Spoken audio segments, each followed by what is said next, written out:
One of the wildest things that I've ever seen in my entire life. The thing that is wild to me is that only one side of the story gets to be told here, meaning yesterday on three's Ben Garrett came out and stated, and I quote, that, or reported, I guess, that Lane Kiffin has been FaceTiming players from Ole Miss and leaking their contracts. So you mean to tell me that somehow, some way, that the head coach of LSU got a hold of a contract that was agreed upon between Ole Miss players, agents, and the administration of Ole Miss? Okay, I guess I can believe you. Seems a little bit far-fetched to me, but I can believe if that's where you want to go. And then all day yesterday, what continued to transpire is that Lane is the reason that these players are leaving. So I started to go in and dig in to see, okay, well, what's the truth behind this? Because we all know that Ole Miss media has missed on a lot of things this offseason, or when it comes to Lane Kiffin saga. You know, just last week, On 3 at Ole Miss was reporting that Devin Harper was not going to enter the portal and that was over. Yesterday, Devin Harper committed and signed to play at LSU. So as I started to dig in yesterday and started making some phone calls and started asking things and started asking questions, what is the actual truth? You know, the funny thing to me about this thing that's going around with Ole Miss and their players and their contracts is, did Ole Miss give players that are coming in more money than players that were on their playoff roster a season ago? Did you give them contracts during the playoffs and tell them that this is what they're going to be making, only later to come back and lowball them for a lower number that you had not agreed upon in the beginning? You know, the question to me is are you saying that these players are getting shafted, and so Lane Kiffin is telling them and leaking things to these players because they're getting shafted? So let's wrap this all in a bow. You mean to tell me that players that Lane Kiffin brought into Ole Miss are getting the short end of the stick by the new administration, the new administration that was still there technically, and they're lowballing the players that Billy Glasscock and Lane Kiffin brought in, and the players that you're currently bringing in from other schools are making more, and your problem is that Lane Kiffin or somebody is leaking contracts because you did players that led you to the best season of your careers in your lifetimes, that you're lowballing them, and you think that the actual problem is not Walter Jones, Alston Thomas, Pete Golding, Kevin Bolden, etc. So let me get this straight. Contracts by agents, which is what actually happened, got leaked because these agencies or these agents have tons of clients, and they're telling their clients that they're getting lowballed. And so now the problem is that Lane is the one FaceTiming them. Have proof? Because in an article, you didn't provide proof other than a rumor.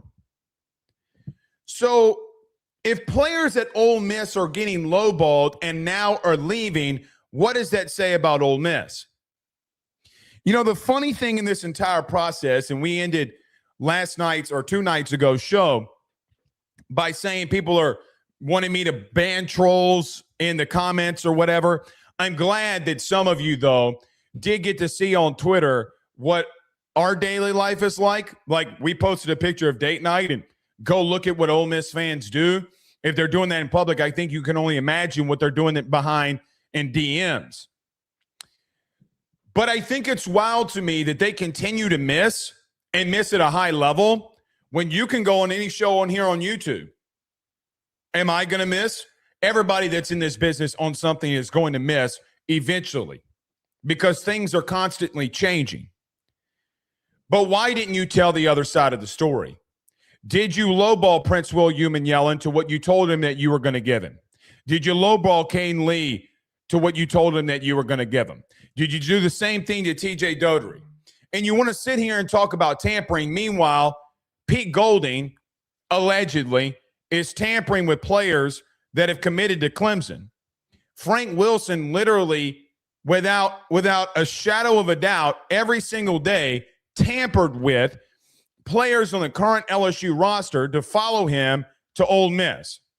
TJ Lindsey and Carius Kern are the only two that currently did that.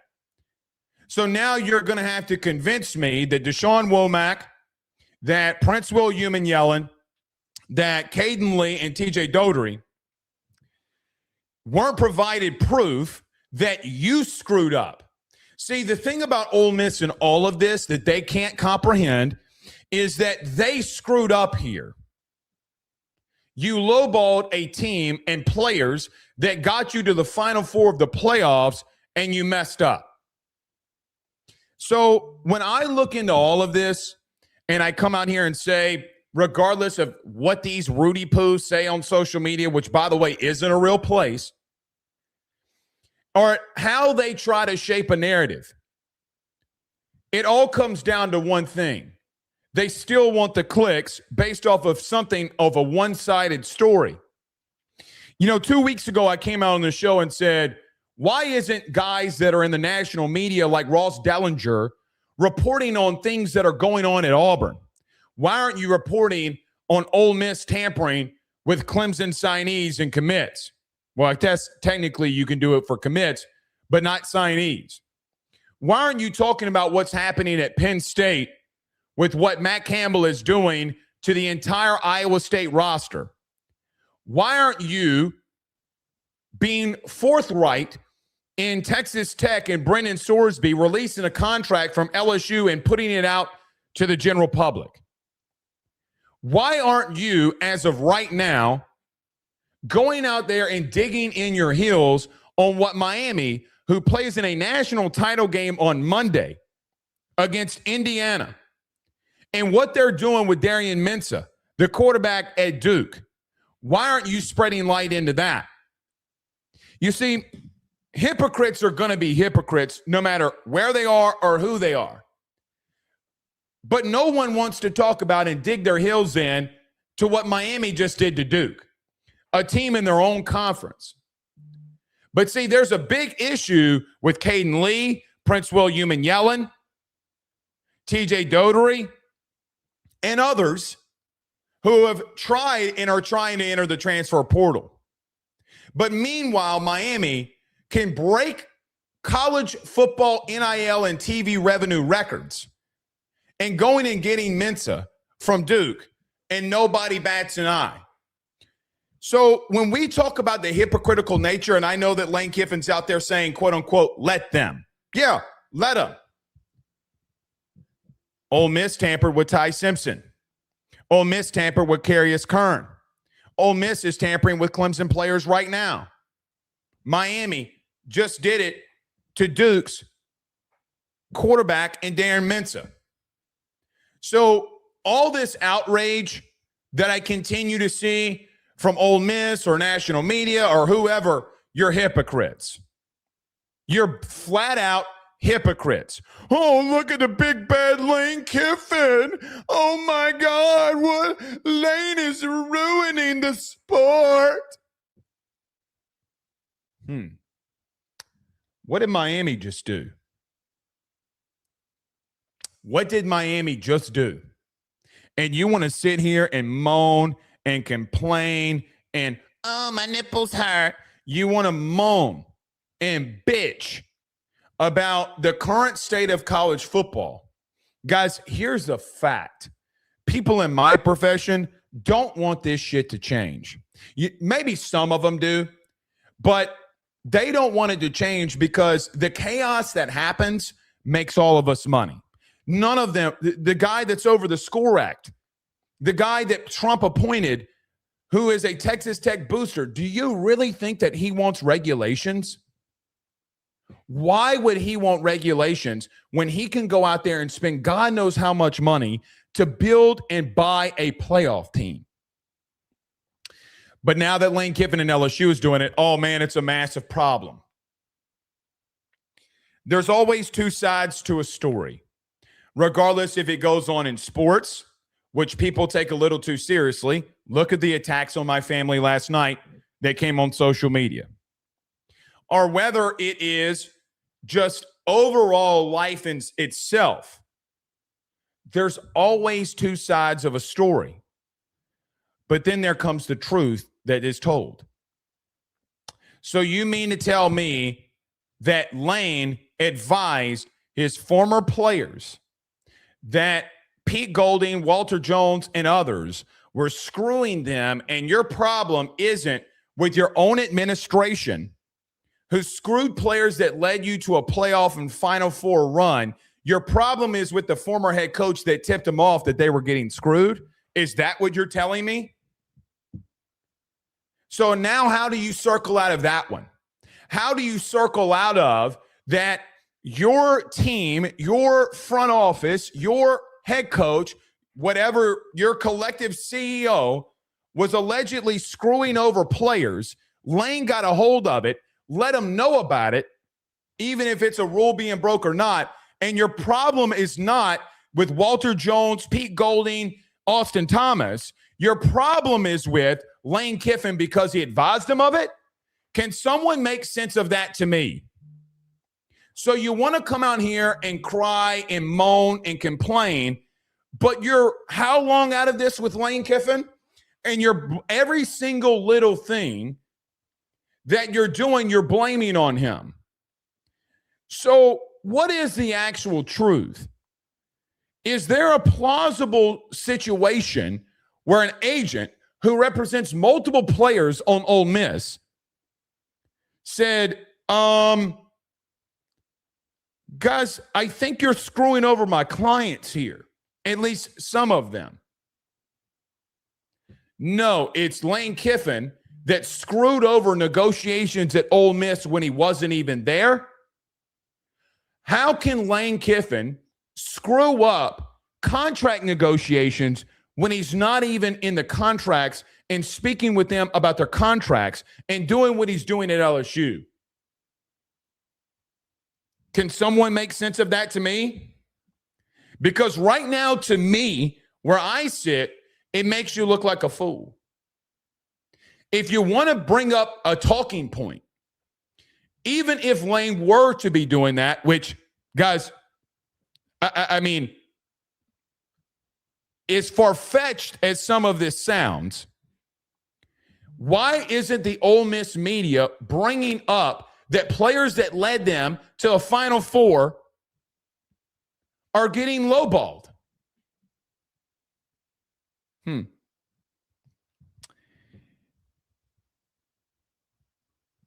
You know, the good book says that money is the root of all evil. It's not what it really says in the Hebrew, at least from what my pastor tells me. It says the pursuit and pride of money is the root of all evil. I wonder if Ole Miss is going to find out and actually report some of the actual truth of the lowballing situation that happened here. And I'll end this in saying this. Ole Miss is currently trying to block edge rusher Prince William and Yellen's portal entry, which I don't know if they technically can do. You know, their argument would be, well, he signed a contract and he's supposed to be staying here, and they're trying to block that. Okay. All he has to do is unenroll at Ole Miss and enroll at LSU. That's all he's got to do. The funny thing in blocking that, so you're trying to block a guy from entering the portal that you technically lowballed from a financial standpoint, who led your team in sacks, who led your team in pressures, who led your team in tackles for a loss. Oh, so now you want to renegotiate. You see, the Ole Miss side is saying now that Prince William and Yellen and Ole Miss, and this is reported, not by me, it's well everywhere where you can see, that they're now trying to renegotiate with some of these players. Why are you having to renegotiate? So let's start back from the beginning very quickly. We'll talk about Prince William and Yellen a lot today. So what are you having to renegotiate if those contracts you didn't lowball them in? If you didn't lowball the players that were on your roster that led you to a playoff, why are you renegotiating? If what Lane or agents or whoever is saying isn't true, why do your actions say something completely different? Oh, got you there too. You ever grab a dog by the tail and how they react? Ole Miss right now is a dog, and somebody has grabbed their tail because they're screwing over players. They're never going to admit that. Me coming in here and saying this, they're going to attack us in here. They're going to attack us on social media. Guys, they're already after my family. What makes you think that they wouldn't come in here? It's not a real place. I just bring up the point that I think it's very hypocritical how college football is reacting to all of this, and you better get used to it. But let me just tell you this. You don't renegotiate with players, and you don't renegotiate contracts if you lowball them. There's a reason they're entering the portal. And your thing is, well, Lane is telling them that we're lowballing them. You are. You are. It's not Lane Kiffin's fault that you screwed over players that got you to a Final Four. And now you're trying to scramble, getting edge rushers and getting linebackers and tampering with linebackers that are signed or committed, I don't even know, to Clemson. You wouldn't do that if you didn't have a smoking gun that said, no, we're not doing that, because you are. You mismanaged the situation without Lane Kiffin. Admit it. You mismanaged how this situation goes on without Billy Glasscock and without Lane Kiffin. And you're getting your shit pushed in because of it. Maybe, no, I was going to say maybe all of that is fugazi. Maybe all that's fake. But I leave you with this. Why are you renegotiating with those players if you didn't lowball them in the first place? Nevertheless, we're live. Everyone do us a favor by hitting the like and share. Share to all those groups if you're on Facebook and to all those social media pages. You're watching us, listening to us on YouTube. Like, subscribe, notification bell, wherever you listen to podcasts. Rate, review, and subscribe. About 60% of you, by the way, it's kind of starting to come down a little, but around 59 to 60% of you are still watching the show and are not subscribed. Please just do me a favor as we are on the journey to 20,000 subs. Do us a favor and hit that subscribe button down below. I would greatly appreciate that. Wherever you listen to podcasts, rate, review, and subscribe. And if you're in the 318, we just are going to continue to thank you for all that y'all do on the audio side of things. Every AYS show is brought to you by good friends over at FanDuel. Download the FD Sportsbook app today. Around, I think, guys, what is the time?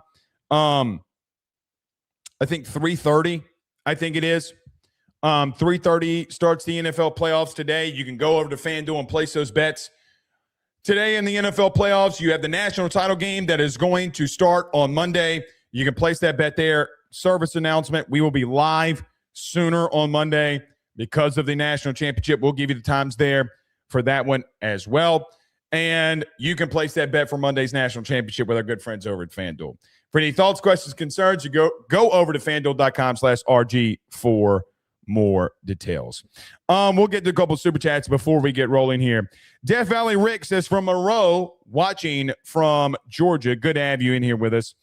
Colin says he's in West Monroe, living in Orange Beach in the 251. Thank you both for being here. Yes, where is everybody watching from today? Do us a favor, by the way.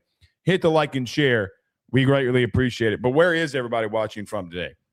Antonio with a $5 super chat says, hi, Blake. I watched Dylan Jones's tape.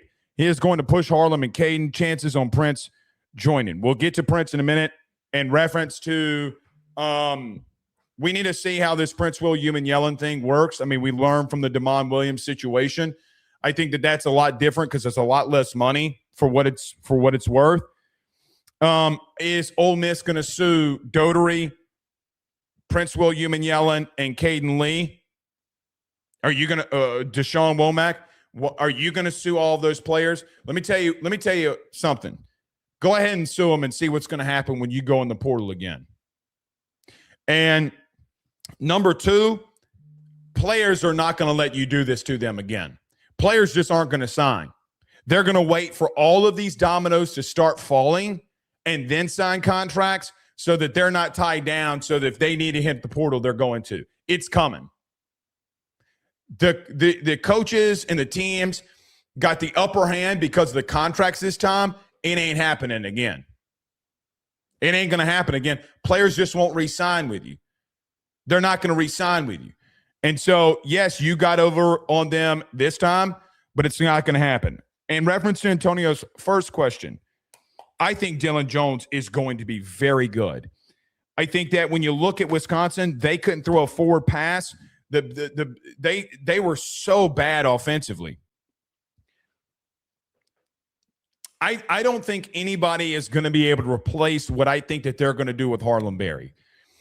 I mean, we talked about this whole like Lane being the OC when Lindell and Reggie were there. We've had Lindell White on the show before, multiple times, actually twice. Now that I have a thought, we might reach back out to Lindell. But I think that they have special, unique things that they're going to do with Harlem Berry because he is that special. But I think Dylan Jones is going to be very good here. And he's going to push everybody in that room. And the more competition that you bring in, the more it's going to look and go that the best guy's going to win. Same thing happening at wide receiver. Guys, I said this on Thursday. I see a lot of people like, oh, my God, we're bringing in more wide receivers. Okay. And, guys, you have 105 scholarships that you're able to get to. I don't think that they come close to that. However, the cream's going to rise to the top. The best players are going to play. So whether you get 7, whether you get 27, I could give a damn. But I think it's the same thing with Dylan Jones. Bring in as many backs as you can, and he's a very physical runner. So I think he's going to work out here. Get Gooder with a $5 super chat says, Blake, what game you coming with me to? I don't really go to games, man. I mean, you could check the post-game numbers. I mean, we do it from here. The only times that I go to games is baseball. I'll probably be at the Texas A&M series. I haven't locked that down. But we'll probably be there then. So if you want to, we'll come hang out. We'll probably be at that baseball series.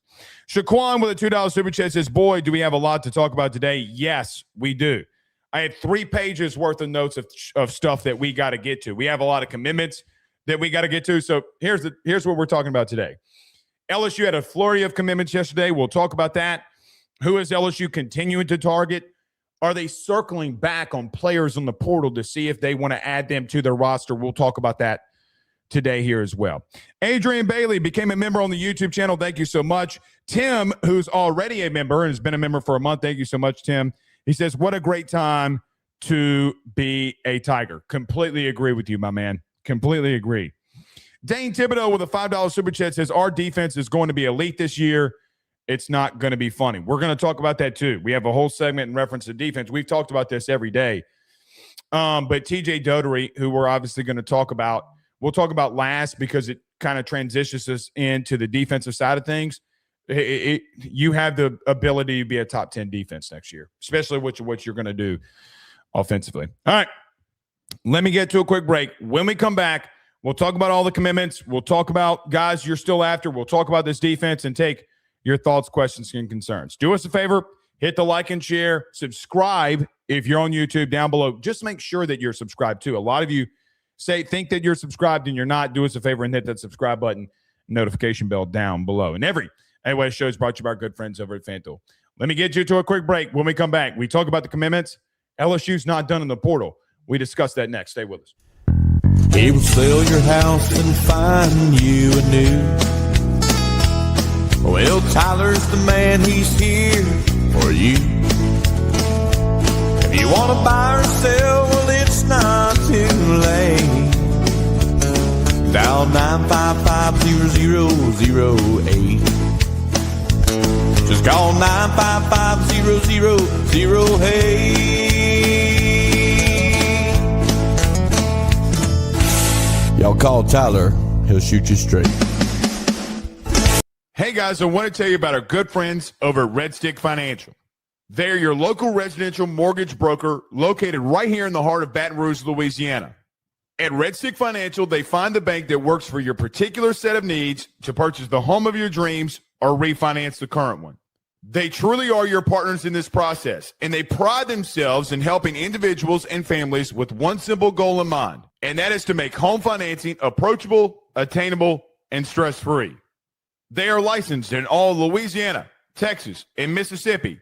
So from Amarillo to Meridian and everything in between, they have you covered. Red Stick Financial brings you creative, customized solutions, and they don't believe in the one-size-fits-all when it comes to loans. They even have special options for mobile and manufactured homes located in a flood zone and stated income financing for those of us who are self-employed borrowers.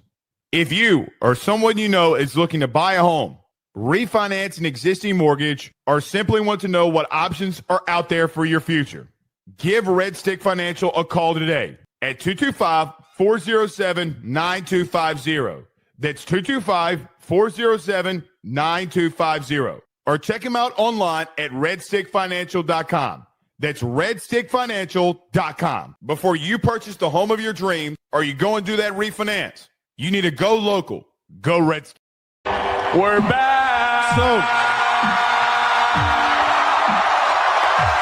I guess I should lead off with this, but we're going to get to this in the TJ Dottery thing. Actually, I'm just going to wait. Lane Kiffin waited to post the TJ Dottery news until yesterday when the portal was closed. The reason that he did that was to troll the shit out of Ole Miss. What other reason would you do that for? You're claiming that he's doing something that, truth be told, does he probably know about it? Was he doing what Ben Garrett was probably saying? No. But they're never going to admit that Walter Jones screwed up. He screwed up, and they know that. They weren't mad when Lane wasn't playing fair for them. Now that he's doing what he needs to do at LSU, guys, the way that I see what Lane Kiffin is doing right now is doing every single little thing that he has to do to win. No stone unturned, as I messed that up on our last show.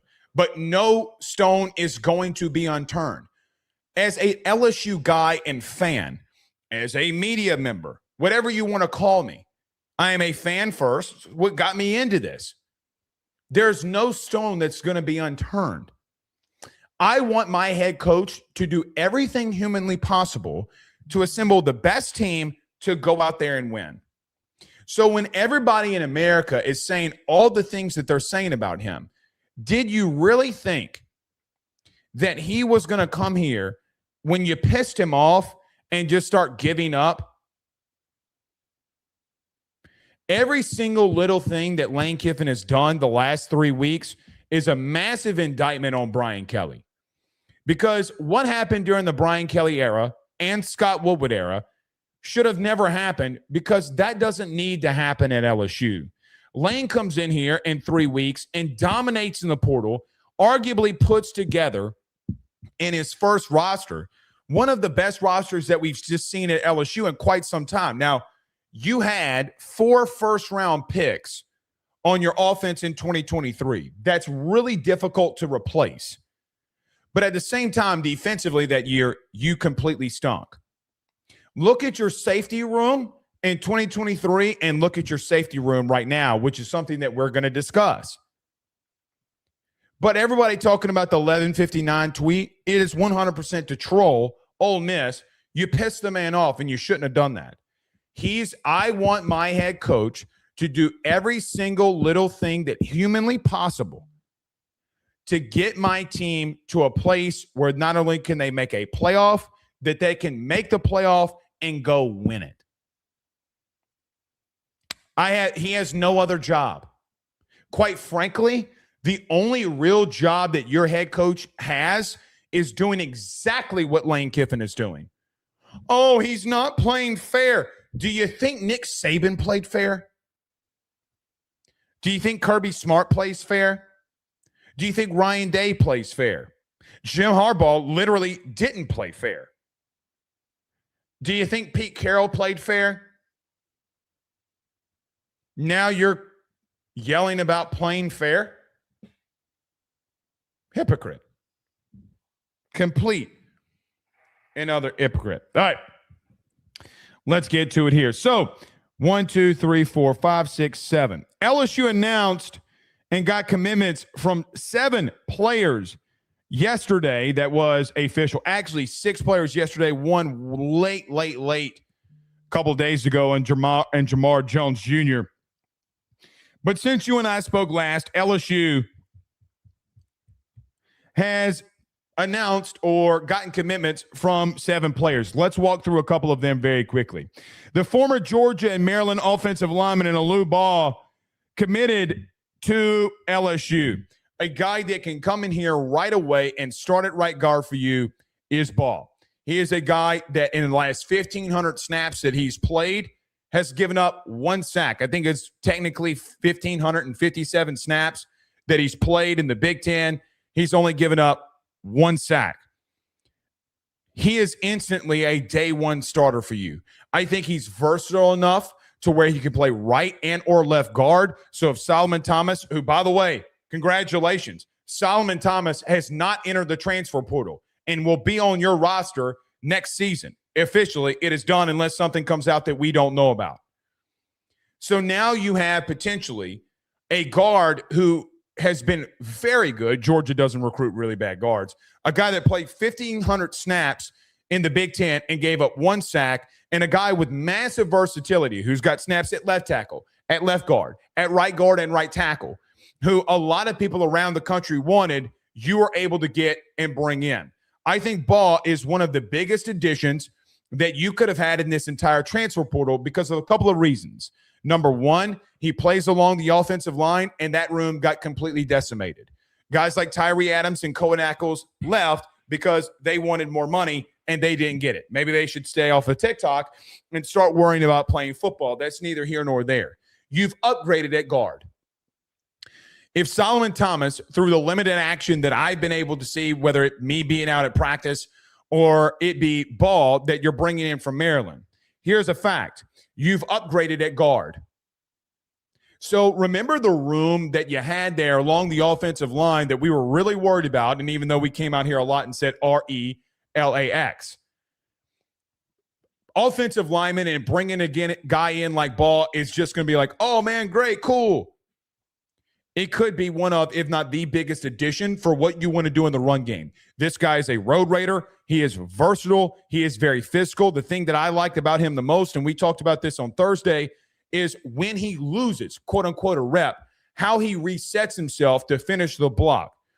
You have film of him going up against, whether it be Ohio State, whether it be Michigan, where 2 guys that are going to be first round, one already was, but another 2 first round defensive tackles that guys not only did he not give up a sack to, that quite honestly, he's winning majority of those reps for guys that went into the first round, and Mason and McDonald from Michigan and Ohio State. You know, you probably have a little worry because of what happened with Josh Thompson. Well, Josh Thompson was a right tackle, got moved into right guard, and he wasn't ready. But now you're going to have to explain 2 first-round defensive tackles that we've seen him go up religiously against and not only give up a sack, only give up 1 pressure to one of those guys where the quarterback sat back in the pocket a little bit longer than maybe he should have. I look at Ball and say, okay, so now you have a starting guard. And your offensive line starts coming together when you look at it. Okay, we don't know what the starting 5 is going to be. We have no clue. But you start getting an idea with Ball and Moore and potentially Solomon Thomas that you have your very talented interior offensive line. I think maybe Solomon can move to left guard. Maybe that's the best for him because you have a right guard and Ball that can play and can play right now. I know Lane likes to go out there and say rat poison and all this kind of stuff. Screw that. That's not rat poison. Getting a very good interior offensive lineman that can get pushed in the run game and is really good in pass pro and very physical in not only the run game and pass pro is arguably one of the biggest wins that you've had. You know, we look at Hassan Longstreet. We look at Sam Levitt. We look at the receivers. We look at what you did on some of the other pieces like Fahim Delane, Ty Benefield. And I think that arguably I could make the argument that Ball might be, because of the position he plays and what he's done already in college football, might be a top 3 addition for you right now because of how bad that room was decimated, because you didn't have a starting guard. And now you got one. I think for me, when I continue to watch him, it's just the motor. You know, when we talk about high motor players, we normally talk about the defensive side of the football. We never really talk about offensive linemen having a big motor. Go turn on the film. Go watch that Ohio State game. Go watch the Ohio State game and him finishing blocks on guys, that Sonny Styles and all of those guys that will go in the first round. Go watch games versus Oregon or whoever they played over the last 2 seasons. Go look at the Michigan film where he's literally manhandling a first-round defensive tackle that went in the top 20 picks. This guy can flat out play, and I think that this is a outright complete upgrade from what you had a season ago. This guy's going to be really good, and I think he's an instant day one starter for you along your offensive line. It's not the only offensive lineman that you brought in. Sean Tompkins out of Baylor, who started the last 6 games at left tackle for the Baylor Bears, also was a commitment and signee that you got yesterday. The former offensive tackle, as we mentioned, started the last 6 games, experienced at left tackle, and athletic. It's going to be interesting to see what happens with Tompkins. I think when you look at the last 6 games when he was plugged in, he did a very good job. The question that I have with him at left tackle is, how does he progress? Because in the Big 12, you saw him go up against guys down the stretch and that really were really good players. He did a lot of really good things. I honestly thought he was a lot better in pass pro than he was in the run game. But when I look at him, Brandon, pull those notes back up. That's what I was trying to pull up for Tompkins. Thank you. When you look at the last 6 games and what they did, as an example, he went up against John Henry Daly from Utah and gave up a pressure. You know, they moved Daly to the opposite side to start getting some penetration and sack production when Utah this year went up against Baylor. He did in the beginning give up some individualized pressures, but not bad, not to where they couldn't overcome. And I look at John Daly, and I'm pulling up his stats right now on this when he went up against him. I'm not even seeing him. He had 1 solo tackle, 4 total tackles, and he had 0 sacks. No sacks for Daly. You go and turn on that Utah film, they're also putting him against the right tackle to be able to see if they can generate pressures with him. The Utah game is one that I think everyone needs to go and watch. So you had a guy last year in John Henry Daly that had, I think it was 5 double-digit sack games in the Big 12. He didn't have a pressure. I mean, I guess you could technically give him up a pressure. Tompkins did not give up a pressure to what might be one of the best edge rushers that entered the portal, and a guy that had 13 sacks in the Big 12 this year. I think if he can put it together, he also could be a starter and could be an instant starter for you at left tackle. He generated a lot of buzz, was committed to North Carolina before you flipped him. A lot of other teams were after him after the fact when you went after him. Georgia and Arkansas and Kansas State also gave him a look down the stretch. Tennessee as well. I think they wanted him to play right tackle, and he said no. I look at this and say that Tompkins has gone up against some really good players. The question is, in that 6-game limited size, coming into the SEC, coming in, and you're going to be pushed with guys like Gabe Relaford and Jordan Ross and maybe Prince William and Yellen. We'll see how that goes at left tackle. I see the ability. If you're not giving up a sack, maybe if you want to characterize it as a pressure versus the best edge rushers that went into the portal and now is at Michigan, that's on you. But I do see a world right now, and stopping with Tompkins, that I could see your starting offensive line. I'm spitballing. I don't know this. This is an opinion based off of what they've done. We'll see how it all shakes out. Tompkins at left tackle, Solomon Thomas or Ball at left guard. I'm just, for this argument, going to say that it could potentially be Solomon Thomas. You have Braylon Moore at center. You have Ball at right guard, and maybe Weston Davis or Devin Harper, who we'll talk about next, at right tackle. You have, and what I believe, potentially you have upgraded. To be quite blunt with you, I thought Tompkins was better than Tyree Adams in the run game, especially versus John Daly. Now, I look at that game in its entirety as well. Baylor just wasn't very great. Here's the problem with that. They ran for 133 yards in that game. Their running back had a gross net yardage of 102 yards, had a long of 40 yards that he ran off the left side on John Daly. They threw for 430 yards, and they threw 2 interceptions. So he did a lot of really good things. They had 59 passing attempts in that game, 59, and he gave up 1 pressure. So I look at Tompkins, I look at Thomas, Moore, Ball, and potentially Weston Davis. Does Devin Harper, we'll talk about next, I think could play guard. I think could play right tackle. I think you're upgrading. Blake, you have no idea. You hadn't seen these guys play. No, but I saw last year's team. Tyree couldn't stay healthy through 2 seasons. I think that for what it's worth, I think the money that he was asking based off of his injury history wasn't worth it. And what's his availability status going to be? Guys, is he going to play in 7 games? Maybe. Cohen Eccles did not have a good year.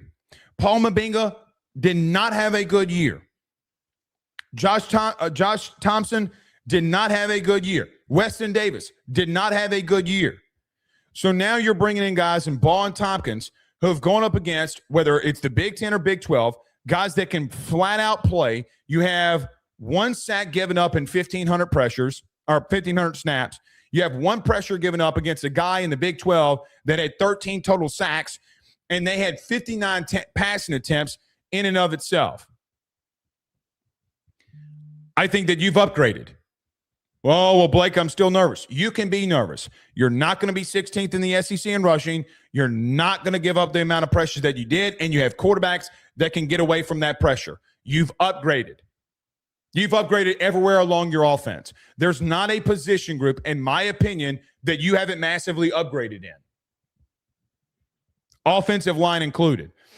I think Tompkins needs to get a little bit more physical.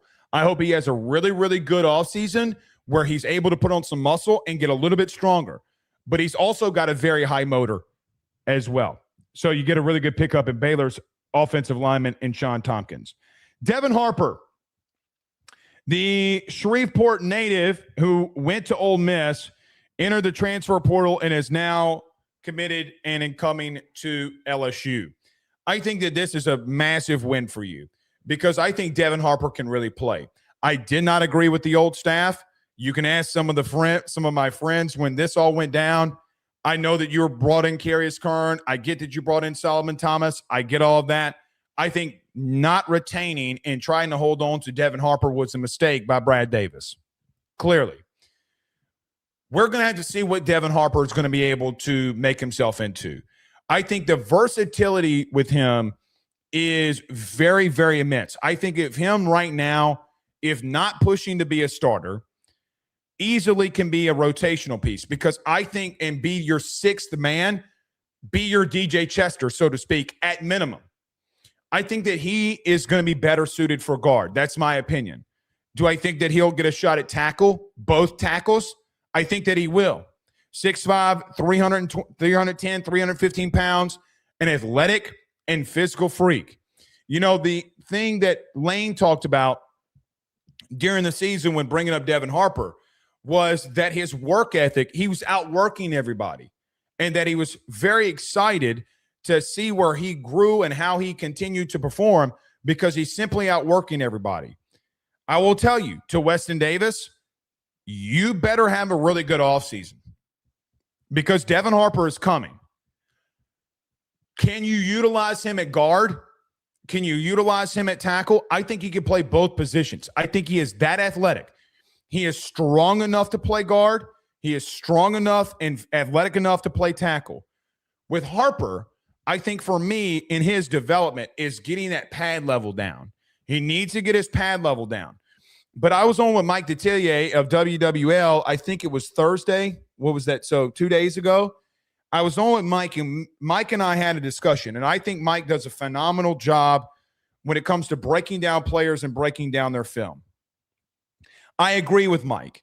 I think that the physicality in the run game is something that he excels in at a massive rate.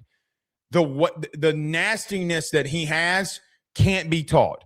He is going to outwork everybody, and I think that he's going to also push for playing time. What position? Is it right tackle, right guard, left tackle? I don't know. Somebody's job is going to be up for grabs, and he might as well go ahead and take that thing.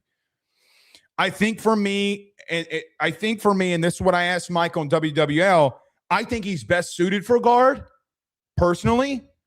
I think that he could be a very athletic left guard. He feels more of a right-sided player to me, but I think he's got the versatility to do either one of them. I think he's going to be very good. Weston Davis's days are numbered because this kid's coming. So, Devin Harper, the young man out of Shreveport, I think is going to push a lot of these players. And I think for me, in reference to what you had at tackle last year that could back up players, guys, you had DJ Chester. He is better than DJ Chester. He is better. That's not a shot at DJ. I'm not trying to be rude to him, but there's a reason why some teams didn't want to take DJ. You know, he went to Bama, he went to Tennessee, Georgia did. I think he wanted to go back home to Georgia, and they didn't recruit him because they knew. I think Devin Harper is going to, at minimum, coming in, be a rotational piece and be your sixth man. The level of he brings a certain level of physicality that, quite honestly, you've lacked. And a couple of pieces here about your offense that will go unnoticed. Like you brought in Zach Grace, and I do believe that his brother is going to be walking on potentially, the linebacker from North Dakota. You've added two pieces of guys that are going to bring their lunch pails every day and push you to your outright limits. Devin Harper is that bring your lunch pail to practice every day, not take a day off. I'm going to take it right to you. And guys, quite frankly, would have been a starter for Ole Miss this season. They're saying he wouldn't be. Yes, he would have been. Yes, he would have been. Where does he land? Is it guard and tackle? When you have a freshman that redshirted comes in, let's see the vision that Lane and company have for him. But I'm glad that he's home because even then, we can go talk about when the show that we did when Devin Harper committed. I did not agree with the evaluation. I did not agree that when you had him committed and you let him walk. See, the old staff had a thing where guys can't play when they go somewhere else. No, they just didn't think that you were good. And quite frankly, here's the truth. Devin Harper made the right decision when he didn't come to LSU the first time and went to Ole Miss. So you could be mad at him when he did it. He was in a playoff. We weren't. He made the right decision. He's making the right decision and coming back. Weston Davis better bring his lunch pail to work. And I think Weston's going to be fine. It just depends on how you're going to utilize him. Another offensive lineman that you brought in was Nicholls freshman Jamar Jones Jr. Depth piece, a guy that let's see what he can develop into. We will see. I mean, played right tackle for Nicholls, played in a couple of games. I think it's just a depth piece for you. You need, you need pieces. I think now you're at 15 to 16 offensive linemen. Some of these guys that you've brought in. So to wrap this kind of up, and I say this during the Jamar Jones Jr.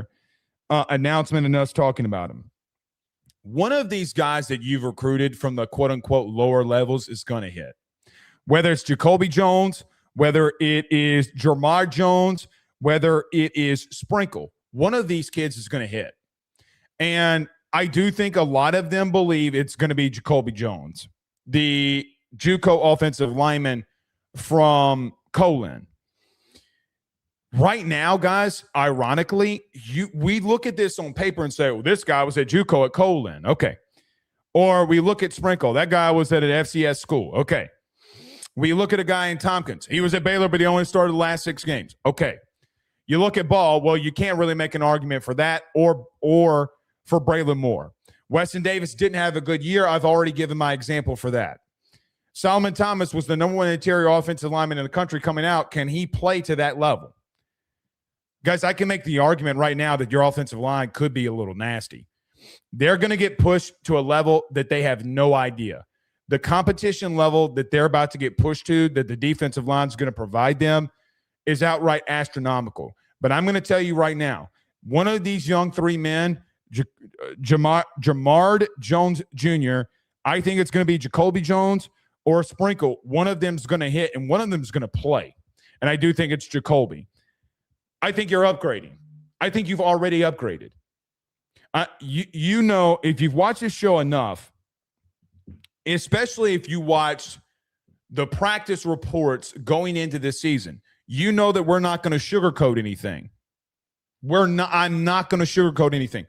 I vividly remember when we would be at practice and come in here and talk about practice reports and saying that your offensive line is getting ran through like shit through a tin horn. Like they are getting abused and you couldn't run the football. How did that translate to practice or from practice to the games? The same shit happened. They got ran through like shit through a tin horn. Now, my projection was that you were going to be an 8-4, 9-3 football team. They were worse than what I thought they would be. I did not think that Garrett would fall off as much as he did. And I didn't think your offensive line would be as bad as they were, but they were. So I look at this and say, I think Tompkins is an upgrade from Tyree Adams. That's not going to be a popular opinion. Ball is by far at whatever guard position that he plays is a massive upgrade from Thompson and especially from Cohen Eccles. Regardless of what you want to say. Solomon Thomas, we will see what he's molded into. There are a lot of people inside that building that believe that Jacoby Jones has NFL-level traits and could be the second coming of like a Damian Lewis. They believe that. Whether they're right, I don't know. He did go up against a lot of defensive linemen, though, that did go to the JUCO level that are currently committed and going to play for SEC teams this upcoming season. Can Weston Davis put it all together? Can he put together a 5-star year that we're needing from him? Because if he does, and I've used the Lance Hurd analogy, where like, guys, Lance Hurd was horrendous at Tennessee year 1 as a starter. Now he's an all-SEC guy. What argument are you going to make about that? There are going to be guys that you're going to have to watch develop in front of your face. I still have a lot of hope for Weston Davis. It's not an easy take to have. There's no real backup that I have in that. I just see some of the abilities. I see the motor. I see the toughness. If his awareness of when teams are running stunts on him, if his awareness in blocking schemes gets better, I think that he can put it all together. And then you bring in Devin Harper, who I think can play. I don't know about left tackle, but not every down. But I think a guy that can play both guard positions, and I think a guy that can play right tackle if you need him to, which I think he'll play right tackle and come off starting him at playing at right tackle. I think that you're upgrading. I think you have upgraded. So you're not bringing in these massive pieces like Jordan Seaton, et cetera, Peak, et cetera, those big guys that enter the portal. But I think that you're going to be pretty solid along your offensive line. Again, I just continue to say, when has Lane had really bad offensive lines? Now, Ole Miss fans will come in here and go, this year and that year and this year and that year. Yeah, no, not really. Because, again, over the last 6 years, they've led the SEC in rushing. Let me repeat what I just said. Over the 6 years that Lane was at Ole Miss, y'all led the SEC in rushing. That does not happen if your offensive line sucks. It just doesn't happen. So, I think that you've upgraded. I love Devin Harper being back. I think Sean Tompkins, if puts it all together, has shown some of the pieces to where he can do some really good things. He's gone up against a guy that could potentially next year in John Henry Daly find himself as a first-round edge rusher that I'm just going to give it to John Daly, that he gave up 8 pressure to and 60 dropbacks or 60 passing attempts. And then can Solomon Thomas and Weston Davis put it together? And I think with the scheme that comes along with Charlie Weiss and Lane Kiffin, they're going to be able to. And I feel, for me, I feel that a lot better about this offensive line. I think that you're solid. You're going to have to show that in the spring. You're going to have to show that in the fall, and we will ultimately see. I can be wrong there. There's a chance that I look at this and say, well, Blake is wrong. But I don't think that I'm wrong in this sense. I don't think Tyree's going to play a whole season because he continues to get injured. There's not a year that he hasn't been injured. Not one. I think Cohen Eccles is really good in the run game. I think he's horrible in pass pro. Since being at Texas A&M, I'm now on TikTok. He's posted 5 TikToks. Okay, sounds good. You're good in the run game. You got abused in pass pro. Braylon Moore, he's got some things he needs to work on as well, but he's been a very solid center. I like the upgrades, and I think that you have upgraded along your offensive line. Okay, let's move to the defensive side of things. Fahim Delane, the brother of Mansour Delane, has committed and signed with LSU, a former top 100 player that can play safety. And guys, quite honestly, I think also can be a starter for you this upcoming season. I think that he is going to push the outright limits of Tamarcus Cooley and Deshaun Spears. It would not surprise me in the slightest if Fahim Delane is able to come into LSU now that he's coming and taking his talents to Baton Rouge, that if you don't find him and he doesn't find himself as a starter. At worst, he is going to be your 4th safety because of the scheme that you run with that star position with Benefield, Spears, and Cooley. He is a very, very strong player and can play all 3, but there is a chance he is going to push somebody not only for playing time, but for starting time. A lot like his brother, he can flat out cover, but he's bigger and when he does it. He plays that safety position because more than his brother, he will come down and hit you. Now, his brother is a better cover corner, and both of them, I think, in the ultimate of this, I think both of them can play both positions. I think Mansour could play safety or corner. He's better as a corner, whereas brother and Fahim is a downhill, in-your-face tackling machine that will blow you up. This is a flat-out steal. Let me tell you this. Teams around the country, everyone around the country was trying to go after Fahim Delane. You had multiple connections to him, obviously with his brother, with Blake Baker, and with Jake Olson, and with Sam Petito, who left Ohio State, was a big part of that recruitment of him going to Ohio State, and now is back home at LSU. Slam dunk. And I will tell you, the way that this staff, and I mean the entirety of this staff, put together the safety room with Benefield, with Delane, retaining Cooley and Spears, is one of the best safety rooms. Actually, I'm just going to say this. It's the best safety room in the SEC. It is the best safety room. So in the 2 years that you have been here, since you have, or really going into year 3, with Blake Baker as your defensive coordinator, you've gone from Major Burns and Sage Ryan. Now you've flipped that to A.J. Halsey and Tamarcus Cooley and Deshaun Spears. You flip that position again to now where you got Ty Benefield, Fahim Delane, Tamarcus Cooley, and Deshaun Spears. And by the way, I think there's still a young buck that is on your team, and Chase Thomas, who can flat out play himself. Chase Thomas is going to push some people too. In reference to Fahim Delane, there's really nothing that he can't do very well. He is athletic. He is fast. He can tackle in the open space. He played all 13 games for Ohio State this year and flashed every single time that he played. He sat behind the best safety in the country this year, and I'm sure he learned a hell of a lot from Matt Patricia and Caleb Downs. I'm going to tell you this right now. As God is my witness, he's going to potentially beat somebody out in that room. I don't think it's Spears because of the versatility that Deshaun gives you.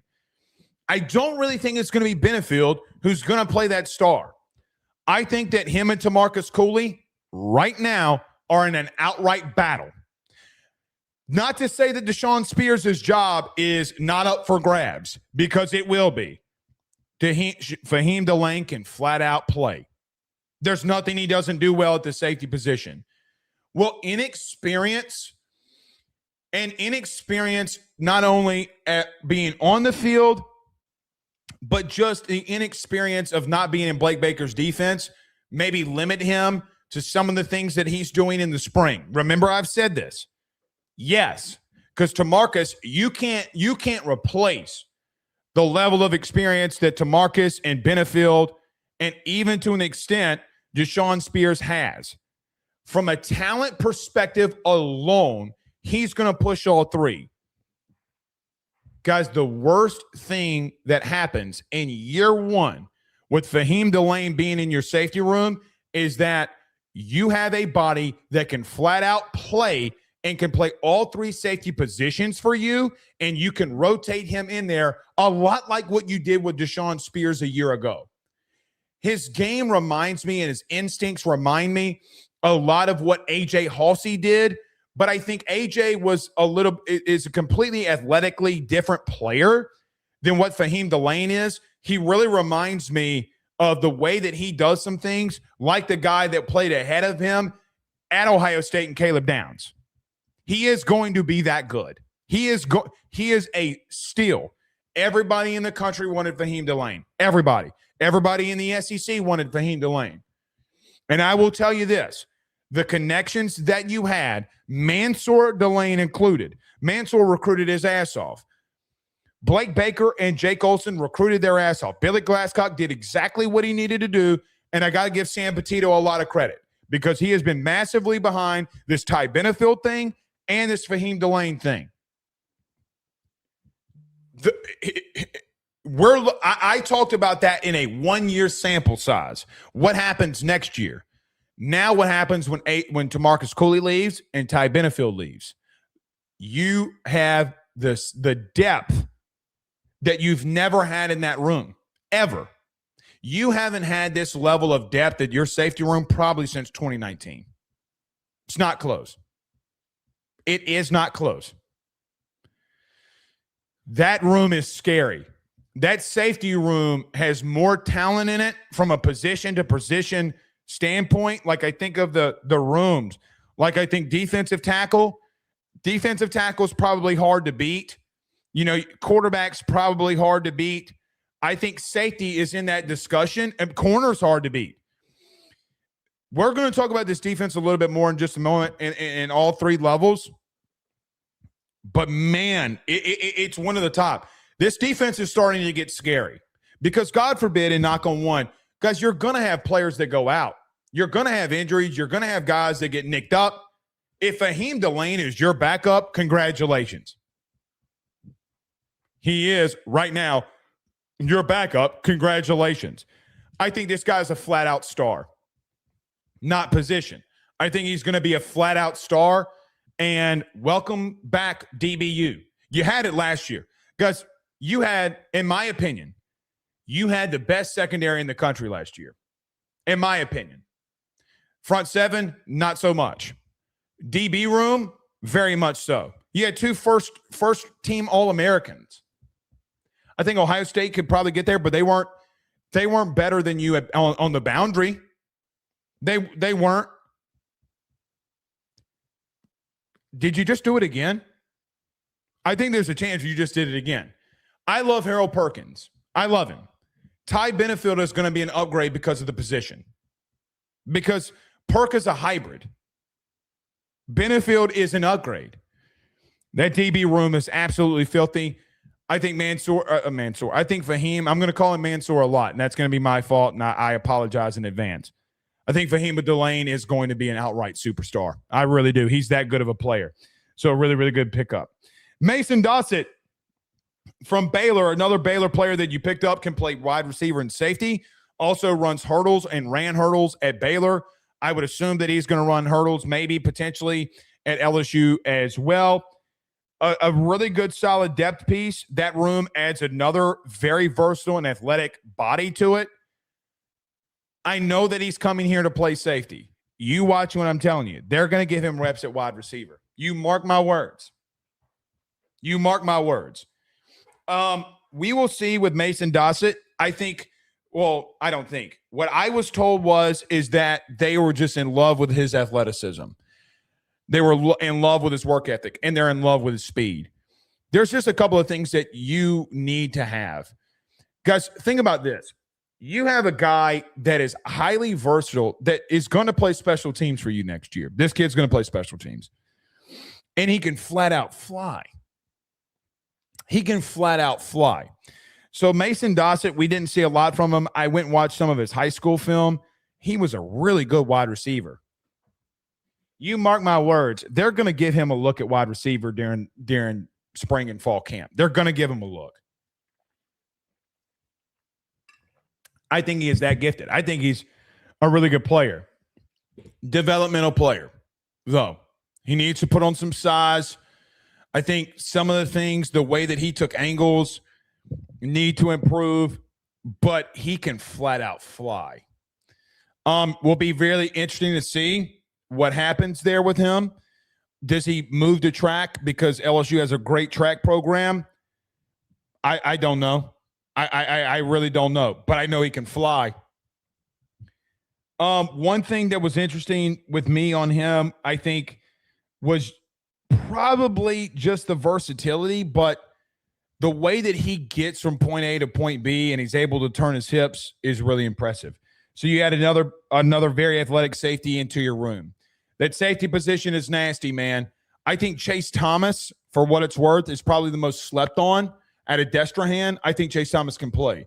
You saw Chase Thomas's athletic ability when he blocked the punt this year. He can also flat out play. CJ Jim Coyley, he's going to be in that star. He's also more of a hybrid. That room is stacked, man. It's very much stacked. So we'll see. Mason Dossett also commits. Very versatile player. High versatility.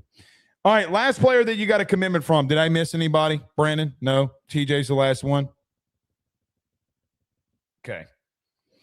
Well, this one's going to be a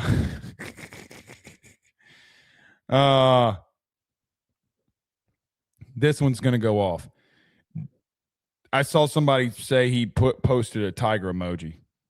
I don't think he posted a tiger emoji, right?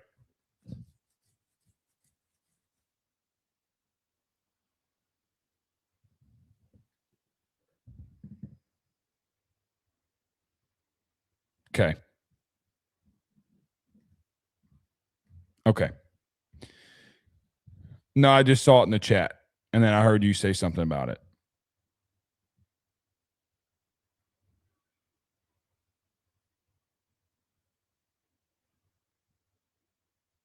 Okay. All right. Sorry for the break there, guys. Wanted to make sure that Lane did not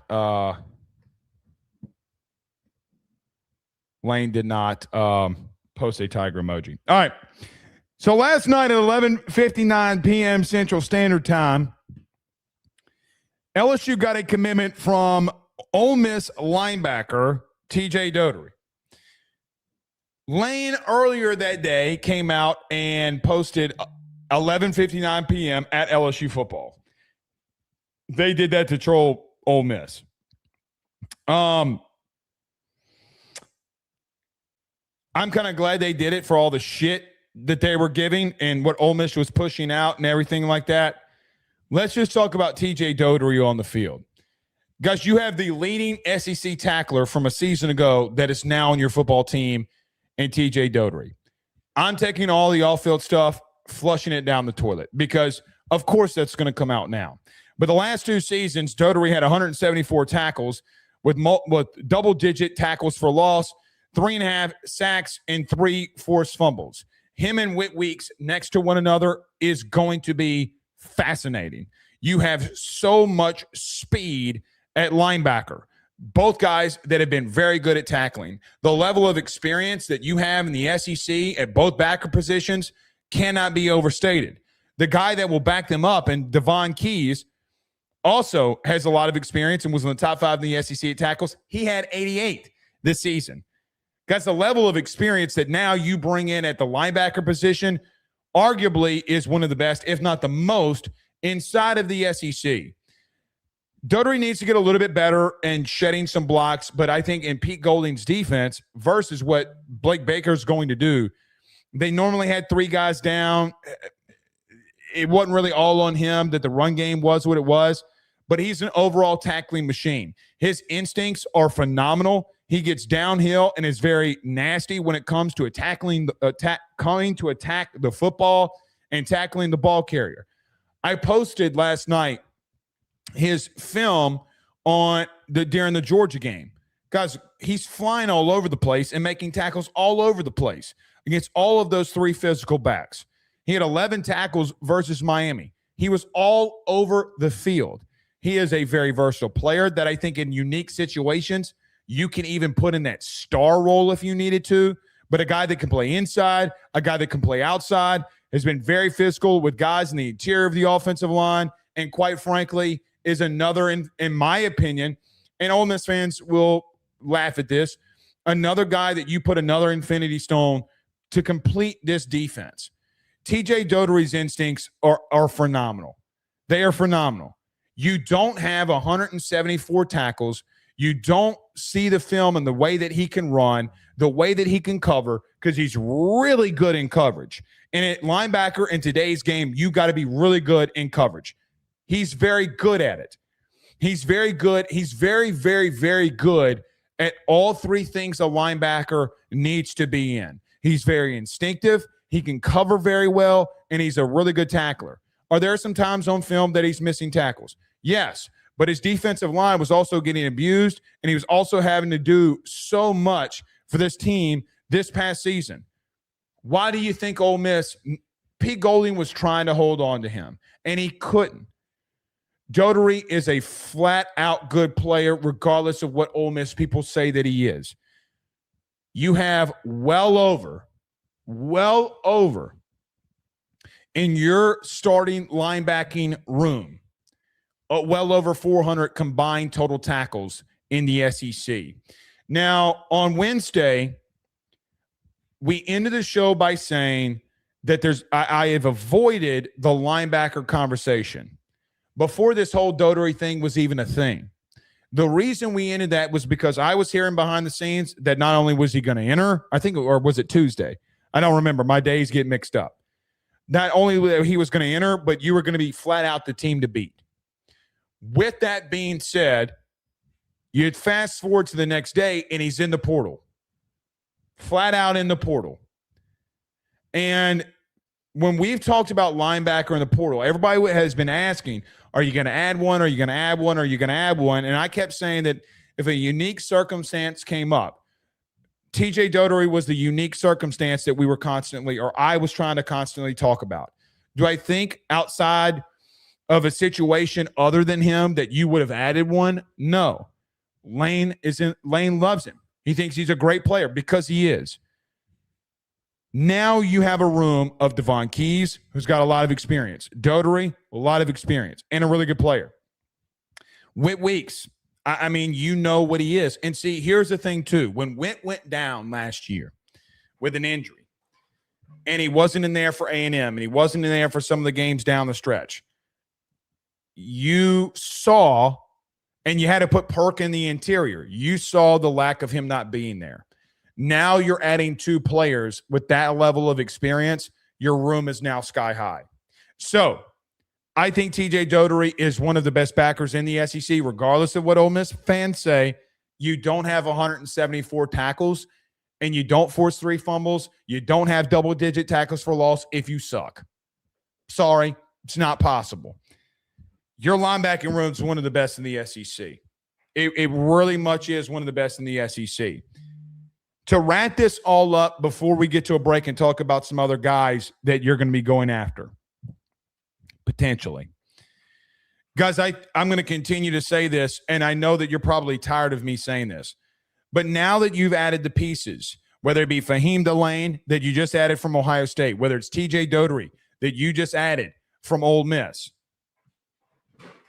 whether it's Ty Benefield that you added in your safety room, someone that can play that star position, whether it's Malik Blockton or Steph Green, or with all the pieces that you've retained or brought in from the high school ranks, with retaining P.J. Woodland and D.J. Pickett, with retaining Deshaun Spears and Tamarcus Cooley, with retaining and bringing back Don McKinley, who was a 5-star, whether bringing in Richard Anderson, Deuce Geralds, Lamar Brown, or Trenton Henderson, doesn't matter. The talent level that you have right now at LSU on the defensive side of the football is the best that it's been, I would probably say, since 2019, but it is going back and has gotten back to what everybody has known, and we have grown up on, of what LSU defenses were in the past. You see, when I grew up, LSU defense was what we remember of the 2011 team that was generational. We remember of all the big-time players that came out of LSU on the defensive side of the football. And over the last 5 years, quite frankly, you have struggled to retain depth, to build depth, and to have the high-quality talent that you have on this defense going into the 2026 season. I think the deepest that you've ever been on defensive line is right now. I think the deepest that you've ever been at linebacker is right now. I think the deepest that you've ever been at corner is right now. I think the deepest that you've been at safety over those last 5 years is right now. I think that you are one of the best teams in the SEC at all three levels, whether it be the defensive line, which at edge, quite frankly, you got to find somebody that can rush the passer. At linebacker, how can you replace over 400 total tackles in the SEC, whether it be Dottery, Weeks, or Keys? You had the number one corner on the boundary in the 2025 class in DJ Pickett. You have a guy that has emerged as one of the best corners in the SEC in P.J. Woodland. When you look at safety, Deshaun Spears came onto the scene like nobody's business, having multiple interceptions and a pick six versus Florida, having 11 tackles in the bowl game in his first true ever real start, and dominating in that first half, which we just saw. Or Tamarcus Cooley, who can play the slot, can play the free, and has done a lot of really good things for you. Then you add the depth pieces to where every position that you need to, whether it be Fahim Delane at safety, whether it be Haven Finney at corner, whether it be the defensive line, especially in the interior, where you have Lamar Brown and Deuce Geralds and Richard Anderson and so many more that you can add into that position. The quality of depth that you have along your defense and what Lane Kiffin, Blake Baker, and company has assembled is top-notch and, quite honestly, rat poison aside, elite. Name the last time that you've had this level of depth and talent on your defense. Now, last year, you had a lot of really good talent, and it's going to be, for what it's worth, it is going to be very difficult to be able to replace a first-team All-American corner in Mansour Delane. It's going to be very difficult to replace the production that A.J. Halsey gave you.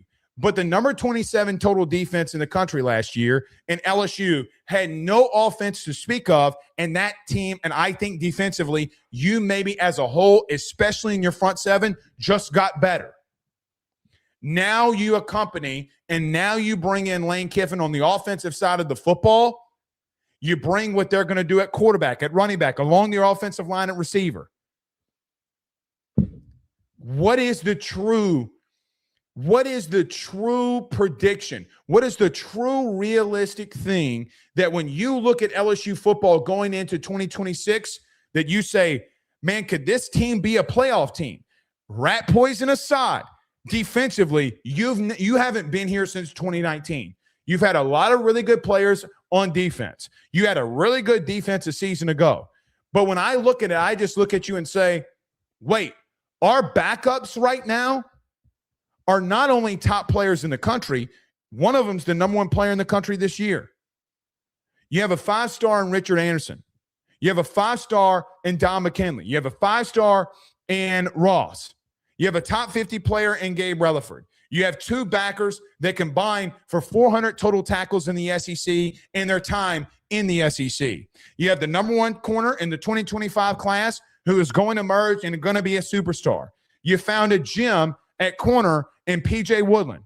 Oh, and by the way, your safety room, well, The fourth guy in that room was a top 100 player in the country. And his brother was just an All-American, and we know that he's going to be able to do some of the same things. It starts becoming very scary, and I think that you're going to be really good on that side of the football. All right, let me get to a quick break. Who is LSU going after moving forward in the portal? We'll talk about that next.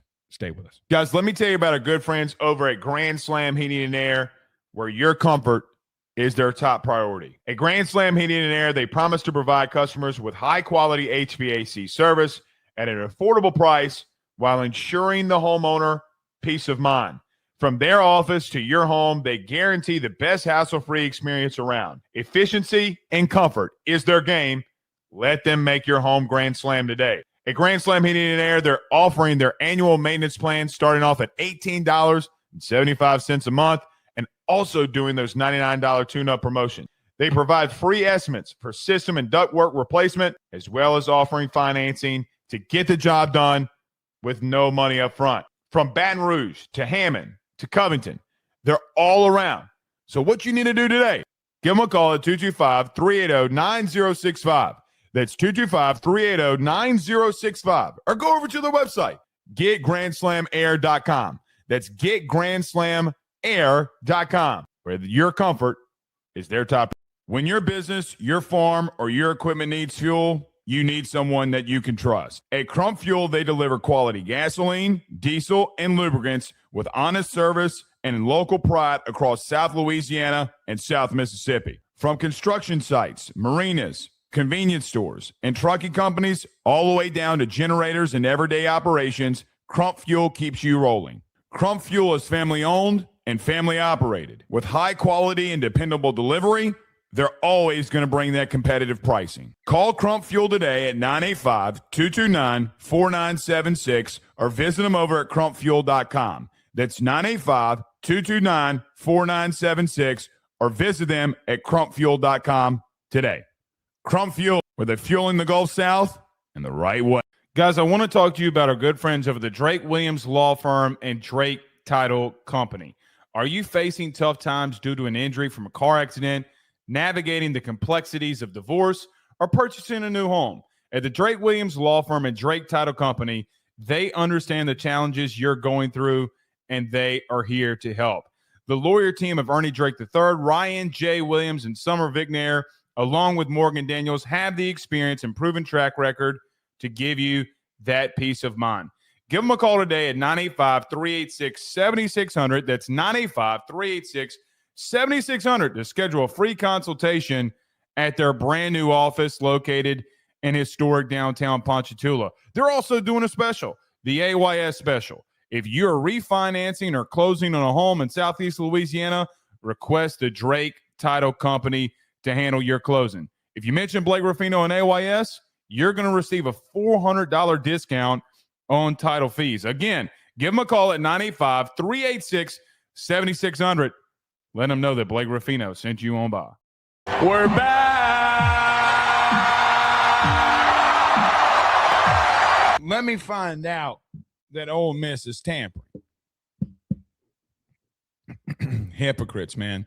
So very quickly, when we talk about players that LSU can be circling back on and bringing in as well, former Ole Miss wide receiver Kaden Lee has come out with a statement, and it says this. I'm not going to read all of it, but maybe we will. Who knows? Kaden Lee says, #Rebel Nation, with deep gratitude and a heavy heart, I have made the difficult decision to enter the college football transfer portal. Leaving Ole Miss has never been a consideration, but circumstances beyond my control have prompted me to take this path as I consider my senior season. I am walking in faith and asking God to order my steps accordingly. I will forever be grateful for a lifelong memories and bonds built during this time. Oxford has given me so many unforgettable moments, has trumpeted throughout major adversity. I've triumphed through major adversity, and unbelievable success. I leave my heart with this community and with my brothers. These relationships are forever. Please stand by me, just as I have always stood by you, forever a rebel. So let's start off with Kaden Lee, because there's been a lot going on with this conversation in reference to what is going on with Kaden Lee. Do I think that there is a chance that Kaden Lee ultimately winds up going back to Ole Miss? I do. What is going to happen with Trinidad Chambliss could definitely hold a factor into this, but I don't know exactly when this Trinidad Chambliss situation is going to end. Now, he can be in the portal as long as he wants to. And what I think is going to be interesting with guys like Kaden Lee, as long as they don't unenroll and he stays in school, he can be in the portal as long as he wants to. So he can wait this out as long as he needs to do. Kaden Lee over the last 2 seasons has 101 catches for 1,509 yards and 5 touchdowns. And I do think that LSU will 100% try to persuade him to come on a visit. And I think they will 100% try to convince him to become a part of this team. I don't think anybody, himself included, knows what his decision is going to be. In reference to LSU attempting and maybe being successful at getting him on campus is probably going to be a top-notch thing for them. You can't replace 101 catches, a guy that knows their system, with 1,500 yards. It's irreplaceable. Can LSU ultimately bring him on a visit? What is going to happen with Trinidad Chambliss? Look, I don't know what's going to happen with Trinidad. I still don't think that a court should limit or approve, let me say, him getting an extra year of eligibility. He had a tonsillitis. The problem with that is that the government doesn't really like when people are going to go make money somewhere and not approving it. If Ole Miss can't win a court case inside of the state of Mississippi, then by all means, good God, I mean, it would just be a flat-out joke. I think he's going to win the restraining order for him to play for Ole Miss next season. And is there a strong chance that Kaden Lee goes back to Ole Miss if this thing ultimately happens with Kaden Lee? Very well could. Now, here's something else that I will tell you. I don't know how massively reported this is. Ole Miss also has tried to get in the sweepstakes for Darian Mensah. They went after Ty Simpson. I'm telling you right now, they've gone after Mensah. Mensah's going to Miami. But I do think it's funny. You think Trinidad is that good and you have that level of faith that he is going to be getting a waiver, then why are you doing what you're doing? I think Deuce Knight has been lied to and lied to and lied to. And they're going to say, no, he wasn't. He was told he was going to be a backup regardless. Yeah, okay. Deuce Knight, you got lied to. You know it, and I know it, and you know that I know it. Let's see what happens with Kaden Lee. Do I think there's a strong possibility he goes back? Yeah, I think there's a strong possibility. Do I think there's a strong possibility he comes here on a visit and Lane and George McDonald and Sawyer Jordan are able to and Billy Glasscock are able to convince him to come here and play? Yes. So we'll just have to let that one play out. Can he wait in there as long as he needs to? Without a doubt. And I think the smart thing, and he's playing this a smart way, I'm going to wait out and see what happens with Trinidad Chambliss. And if I want to go back, I'm going to leave my options there. And in the meantime, why don't I go take a visit to LSU when I'm officially in the portal? Why not? Smart decision by Kaden Lee. He can play here. He could definitely play for Lane. And he's had over 100 catches with 1,500 yards for Lane the last 2 seasons and wasn't always a starter and rotated a lot in there as well. So we'll see about that. Prince William and Yellen. So in reference to Prince William and Yellen, that one's going to be interesting. Apparently, Ole Miss is going to fight this. They're going to fight him going into the portal. If I'm him, I don't go back. He got lied to. Whether he wants to fight this court case or not is up to him. Are they going to sue that many players? Are they going to sue Prince William and Yellen? Are they going to sue Dottery? Are they going to sue all of these players? I think it's a really bad look if they start doing that. A very bad look. You're going to sue players for what? Because you lied to them? Guys, I will tell you for a fact, they are renegotiating with all these players, and Ole Miss is currently renegotiating with Prince William and Yellen. Because of the contracts that they initially gave them, they screwed them. They screwed them. We will see. It looks as if that they've said that they're not going to enter him into the portal, and we've been through this process before. Is this going to go like Damon Williams? Is this going to go differently and in the opposite? Then he goes, well, then sue me then, because I'm going to unenroll and I'm going to go to LSU, or I'm going to go wherever, because LSU is not the only school that is after him. Texas Tech, Georgia, Miami. There are a lot of teams that are after Prince William and Yellen. If he ultimately enters, are you the top team at the current moment? Yes. Doesn't mean that you land him, but you would be. And you're going to try to get him in on a visit. Here, again, I'm going to say this for the 17th time today. The reason these players are doing this is because Walter Jones and them screwed up. They know that I'm telling the truth. They know it. Why are you why are you trying to renegotiate with him? Because you tried to fuck him and he found out. When somebody tries to screw me over, I'm not going back. And they're trying to screw him over again by not entering him into the portal. And it is what it is. As far as the player, him and Jordan Ross could feed families. Him and Gabe Rutherford could feed families. Has 9 sacks, 13 tackles for loss. What a stud. What a stud. He would be another day one starter for you. He can put his hand in the dirt. He can stand up. I mean, he could even play inside some and rush the passer.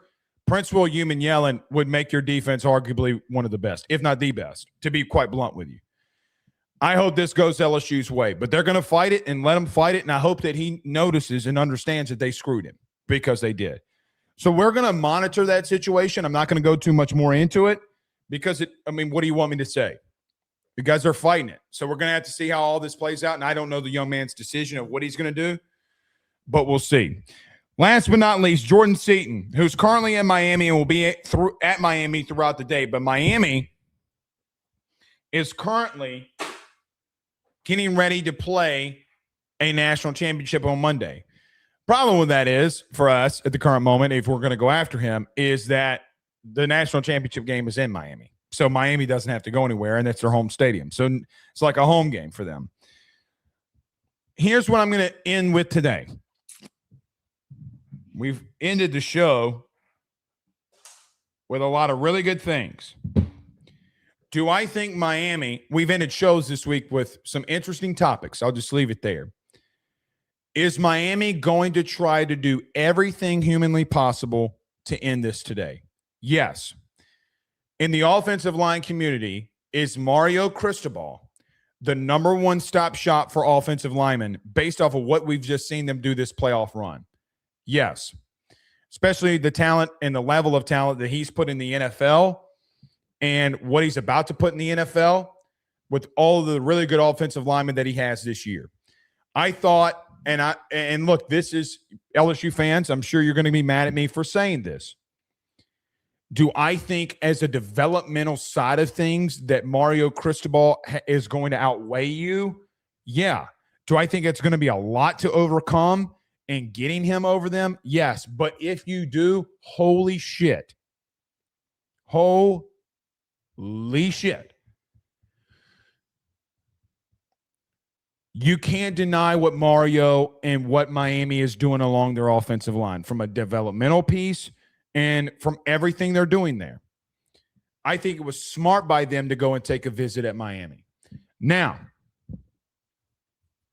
from the LSU side of things, if Miami is unable to end this today, as we currently sit here at 2 p.m. Central Standard Time, if they're unable to, then I do think that there is a chance that you could get him in on a visit on Sunday and Monday.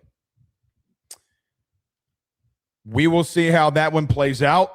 We will see if he is able to. We'll see if we're able to get him in on a visit. If you get into a position where you get a quote-unquote last visit, well, can you close? And can you get a guy that can start at left tackle right now immediately? We'll see how that one plays out. We will see. Do I think that you are battling to try to just to get him in on a visit? Yeah. Miami, from what I'm told, is also trying to end this one today. They got deep pockets, guys, and they have a lot going for them about what they're doing along their offensive line. So we'll see. Kingdom says this dude is a clown. Well, Kingdom, here's the problem, buddy. You're in here, and when you comment, I get paid. So I'm a clown that you're watching who technically, since you're watching and commenting, you're technically giving me money when you do that. So who's the clown? Who's the clown? You're probably sitting at home watching this. God knows if you're married, have kids, which makes you really awful. But at the same time, you're probably a nobody. So you're coming after me, calling me a clown. Meanwhile, you're watching this show, which makes me more money, which we make more money than you. God, that's got to suck. That's got to suck for you. That's got to suck.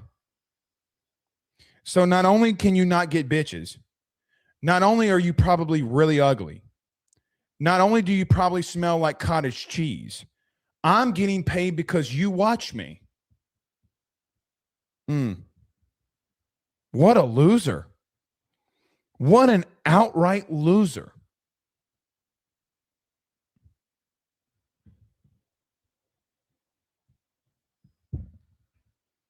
God, I love being called a clown.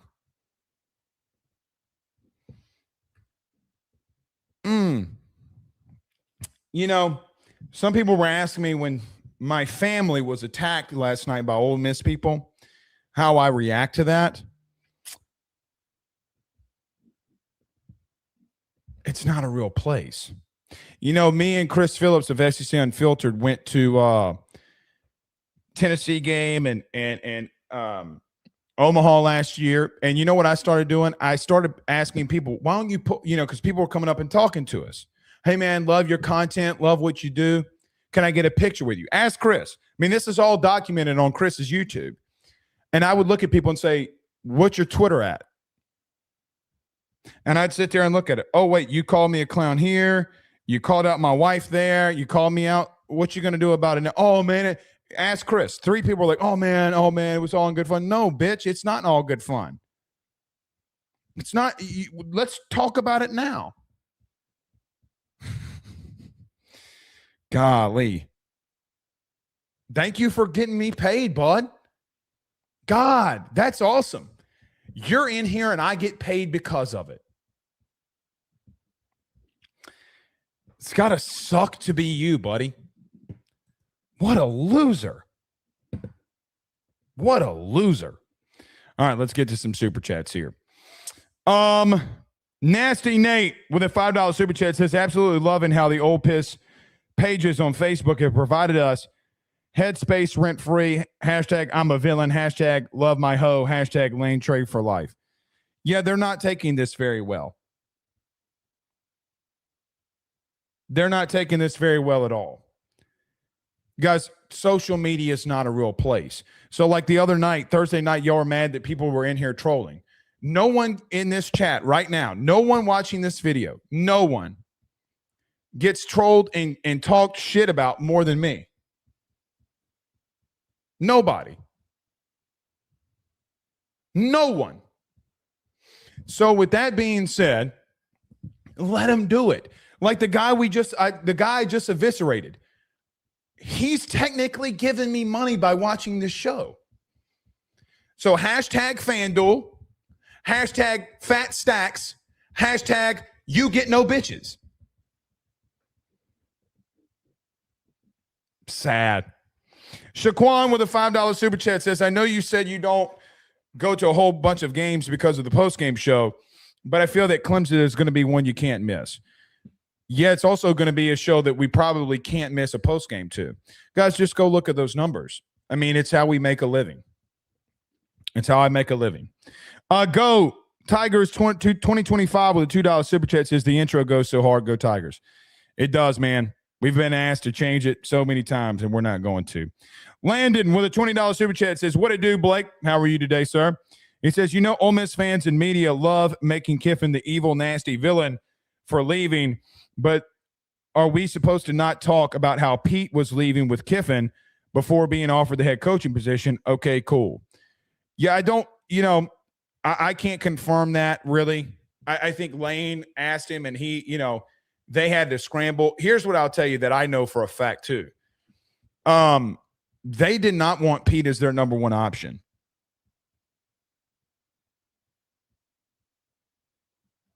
They didn't. They wanted John Summerall, and they missed. Florida shoved them in a locker. So the coach that they're rallying around, Keith Carter didn't even want as his first guy. Pete's going to go through some struggles in the beginning of this because all first-time head coaches do.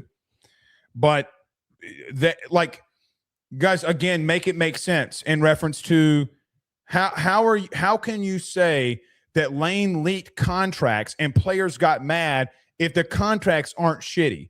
That's on Pete. That's on Austin. That's on Walter Jones. You're mad that Lane pointed it out to them? Lane didn't make the contracts. He just pointed out something that you screwed players over in. So we'll see. Matt Texas became a member on the YouTube channel. Thank you so much. Cody Lacombe says, I'm tired of hearing Ole Miss fans crying. Oh, buddy, you better buckle in because that ain't going to stop. Oh, buddy. It's just not going to stop. You better get used to it. I'm sorry, but you better get used to it. Richie Roche sends a $20 super chat that says, should have never pissed off Lane Kiffin. Yeah, they shouldn't have pissed him off. Ole Miss, he's coming for your soul. Trolling next level at 11:59. Boom. TJ Dottery. He says he's going to try to hang 100 on them next year. Clemson opener will be electric this year. It will. Clemson's going to be absolutely insane. It's going to be an absolutely insane game, and I hope he does hang 100 on him because they can talk shit to him and that, you know, because he left them. Guys, look at their go look at the hidden comments on me and my wife's picture of date night. Go look at it. I mean, it's insane. It's insane. They're you know, in today's world, they talk about BDE, like big, you know what, energy. They got turtle energy. Just because you got all of you have jacked up trucks, hang a Confederate flag, which makes you a loser, and you have turtle dick energy doesn't, I mean, I'm sorry that you got turtle dicks. TJ became a member on the YouTube channel. Thank you so much. I greatly appreciate it. Josh with a $5 super chat says, from Cameron Parish, Blake, is this one of the deepest rosters we've had? Probably. He says, I feel like it is. Does Dottery move out of his position? No. You play two middle backers in a 4-2-5.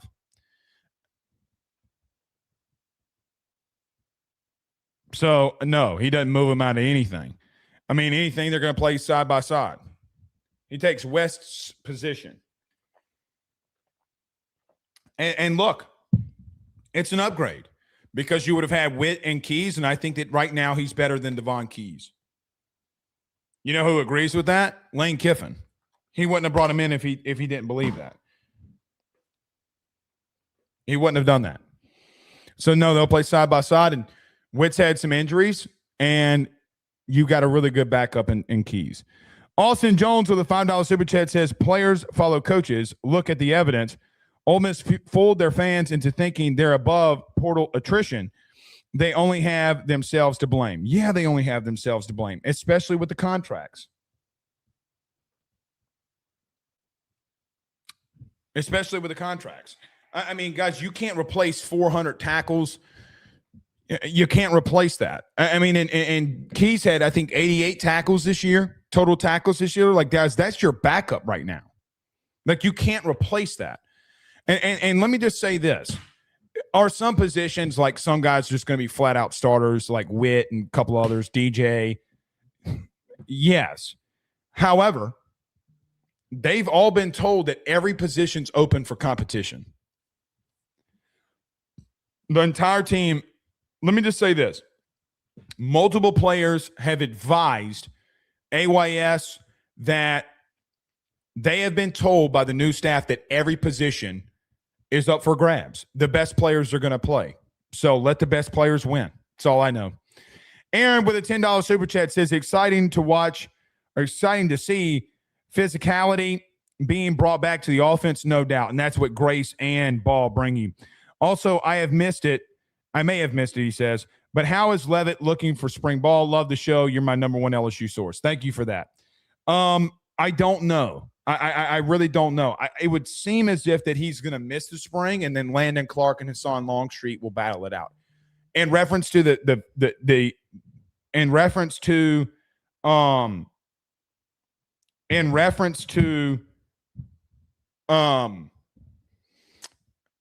his injury status, I'm not exactly sure where he is. I can try to find that out for you. I don't know exactly where he is. The only thing that I was told, even when it looked like he wasn't coming here, the thing that I was told is that it seemed like he was a little bit ahead of schedule.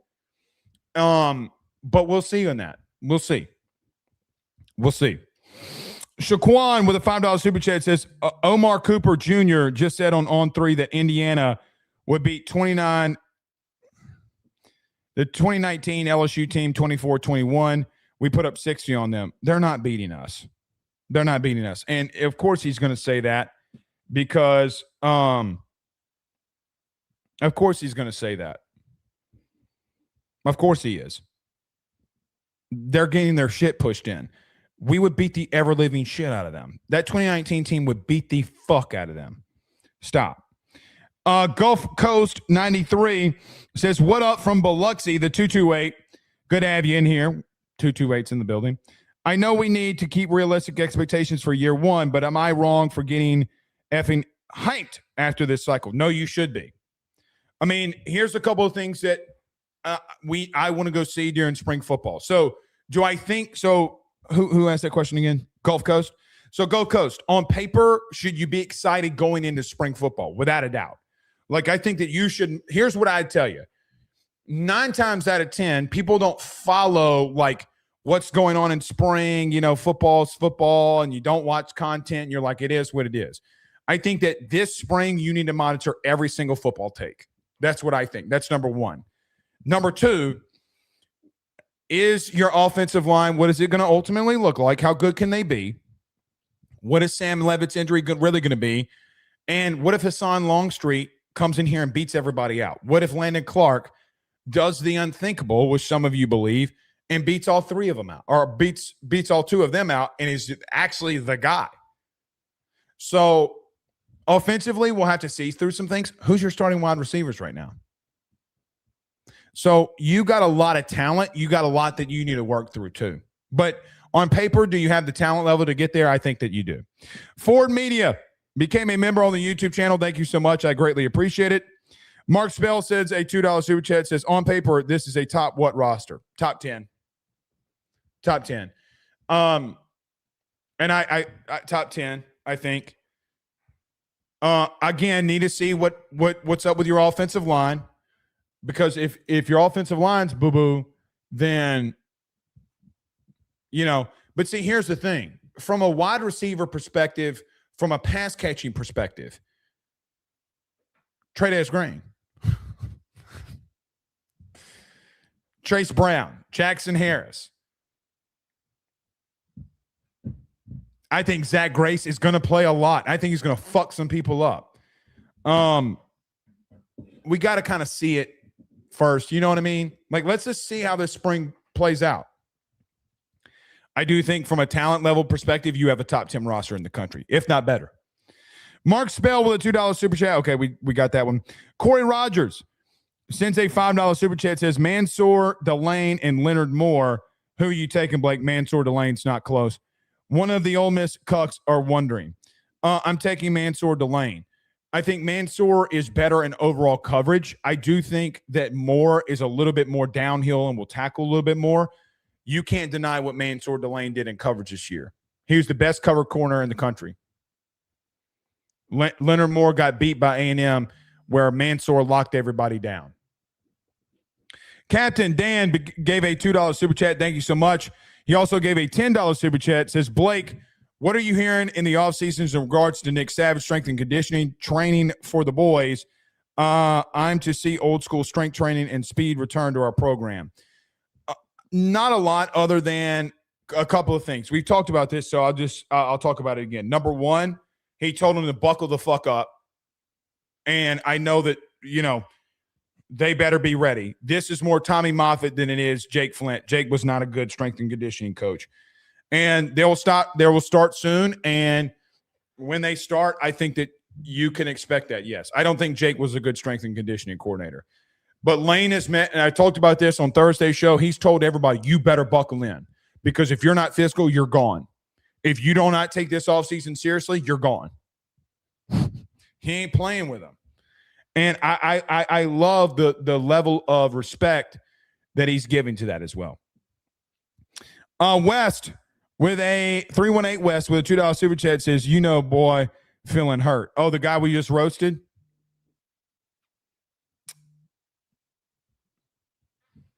Screw him. Don't come in here and call me a clown. I mean, I get paid because of you. You're getting me paid. So you're a loser. And I bet you he smells like cottage cheese. Probably got dandruff, head ass. Jeremiah Givens with a $2 super chat says 7-6 LSU talking, by the way, Ozempic got him talking crazy. Brother, look at your fade. Your hairline is too far back and your fade got fucked up. Your eyes are way too far away from your nose. And I will make a bet with you right now, Jeremiah. First off, you're a loser because you just gave me money. Second off, let's do this. I will place a $50,000 bet. This is what I'll do. I will go to my bank because I have this level of money and you don't. I will go and get $50,000 and place it in front of you. I will go get tested. And if I'm on Ozempic, I will give you the $50,000. If I'm not, you got to give it to me. So not only is your fade all the way back and you probably need to shave your head, number two, your eyes are too far away from your nose. Place a $50,000 wager. I will take your $50,000, go buy my beautiful wife a new car with your money. Or I'll give the $50,000 to Billy Glasscock and the LSU Collective, and we will go take one of your players. And I will make it my life's mission to take one of your players. It's not my fault that your barber fucked up.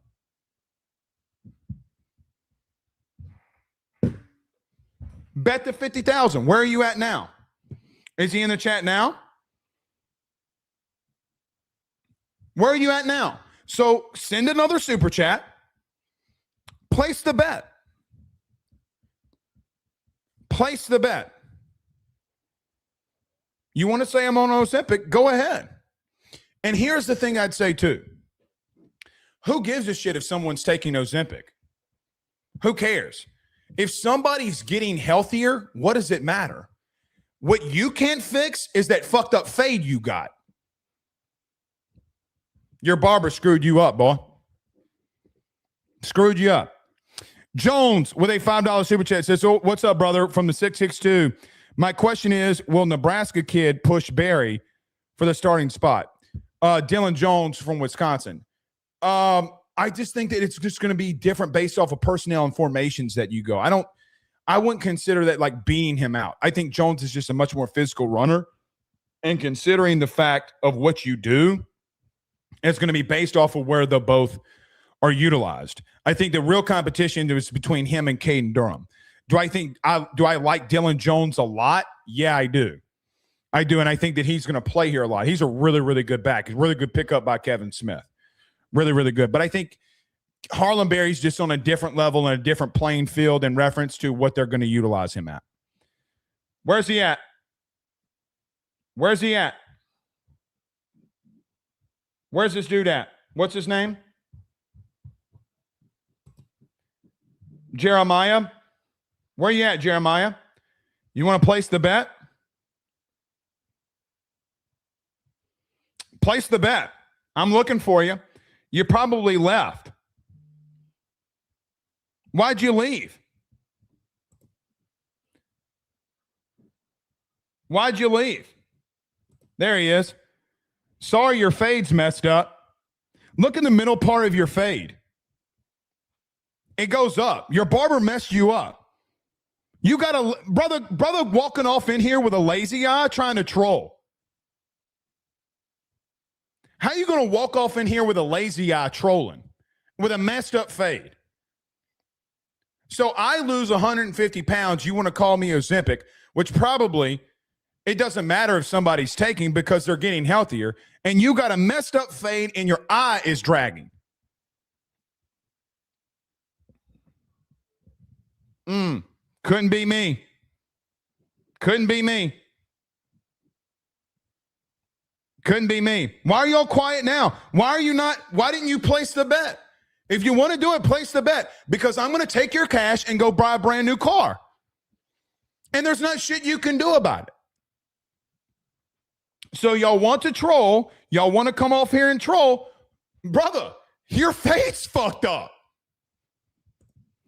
318 West says STTDB with a $2 super chat. Ruffino roast. Hashtag says Big Train Kiffin. Ruffino's roast. Dude doesn't want to place the bet. Kingdom says take off the hat and we can give you see who's fucked up. I have nothing wrong with taking my hat off. I have no problem with it. Yes. Yeah, give me just a second. I have no problem with it. But you ain't about that life. He says, hotty toddy, bet. All right, you want to place the bet? Hit me up in my DMs. Let's place the bet. Where do you want me to go? This is what I'm going to do. I'm going to let you be there when we do it.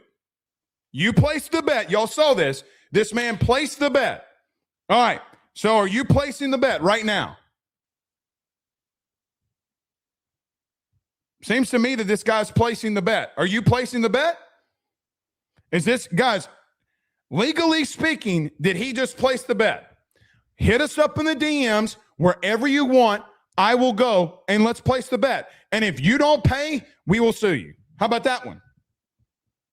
Man, my wife's going to be so excited. She's going to get a new car now. She's going to get a new car. God, you really messed up because I'm not on it. God, buddy, you really messed up. So not only is one of your eyes lazy, you got a messed up fade. Now you're $50,000 in debt. It's got to suck. It really has to suck for you. Joseph Riley says trade ads for Heisman and a Lane Kiffin and Charlie Weiss Jr. offense. He's going to be nuts. It's going to be crazy. Light sends a $5 super chat, says any truth to the rumors about Lacey, or is that door closed? Closed. Because he didn't hit the portal. That's closed. He's closed. 318 West sends a $2 super chat, says, hey, he brokey. Yeah, he's broke. Yeah, he's going to be flat out broke. I mean, hit the DMs wherever you want me to go. Let's do it. I'm about to buy a brand new car with your money. Congratulations. How big of an idiot can you be? Gulf Coast says, Ruffino roast all day. Are there any front runners for number 7 and number 18? Number 7, I have no idea. I would probably say that Whit Weeks is going to get number 18. All right, let me go collect on my $50,000. We'll see y'all soon. Peace.